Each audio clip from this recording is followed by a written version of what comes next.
Hi, this video is to do a review of FiloAlfa's new Terracotta PLA, as well as to show off this Cthulhu model. I hope I'm pronouncing Cthulhu right. I don't know if it's Cthulhu or Cthulhu or how you pronounce it. It is kind of a Lovecraftian horror figurine. I printed this on a lot of the kind of challenging modeling filaments that I have. Because I think it looks kind of good as, you know, like a clay or a granite figurine or such. Anyway, here is the page for the Cthulhu model.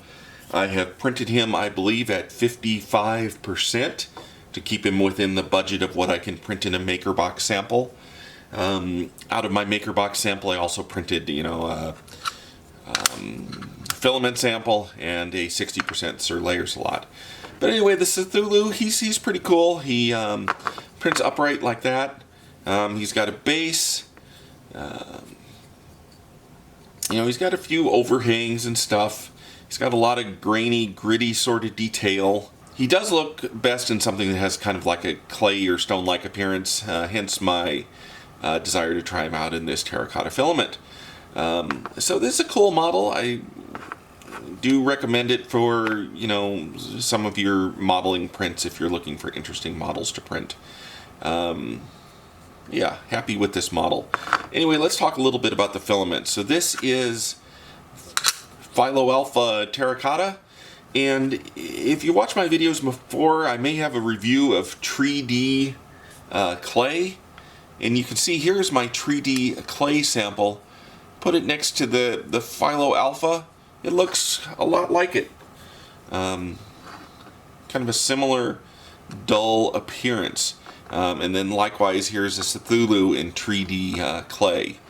A slightly different shade, but I think a similar kind of matte clay-like appearance, which is what these filaments are going for. Again, this is the 3D clay. This is the FiloAlfa Terracotta. Now, if you were to choose between these two filaments, I found the 3D clay to be pretty challenging to print on my Prusa Mark III. Primary reason, I think, being that I don't have an enclosure, and this 3D architectural clay filament will crack if you overcool it. So there was really an issue there with deciding how much cooling to give it. You give it too much cooling, it'll crack. You give it too little cooling, it'll, you know, just blob and melt and droop and sag. And so I kind of struck the happy balance and managed to get a successful print there. Here, let's move the 3D samples out, get back to the FiloAlfa. So the advantage of the FiloAlfa, it's just a PLA. I printed this with regular, plain, ordinary, generic PLA profile in Prusa. You know, I've got something going on with my camera light. Not working. Let me just shut it off. Sorry about that. Anyway, as I was saying, I printed this in just generic PLA profile on my Mark III. No enclosure, default fan settings, everything, and it just turned out fine.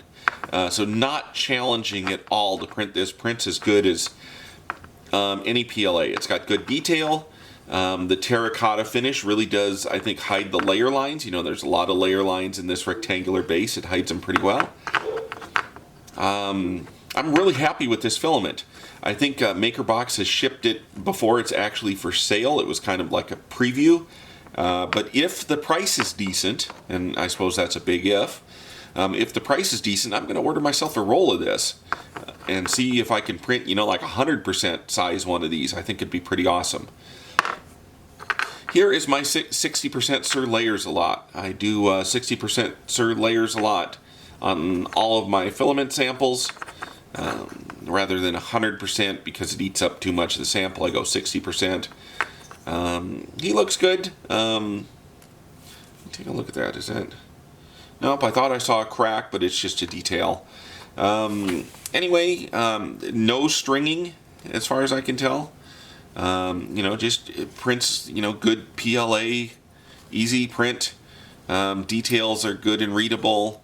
Shield details are awesome. Helmet details are good.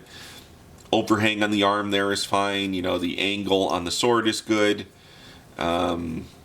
I didn't have a brim or anything, so he, stuck to the PEI sheet, which is, that little bit of footprint down there. It was pretty good for printing the whole thing. Really happy with the Sir Layersalot. Super happy with the Cthulhu. Will probably order myself a roll of this when it becomes available. I hope you enjoyed this video. If this sort of thing interests you, then please subscribe and I will make more of them. Thank you.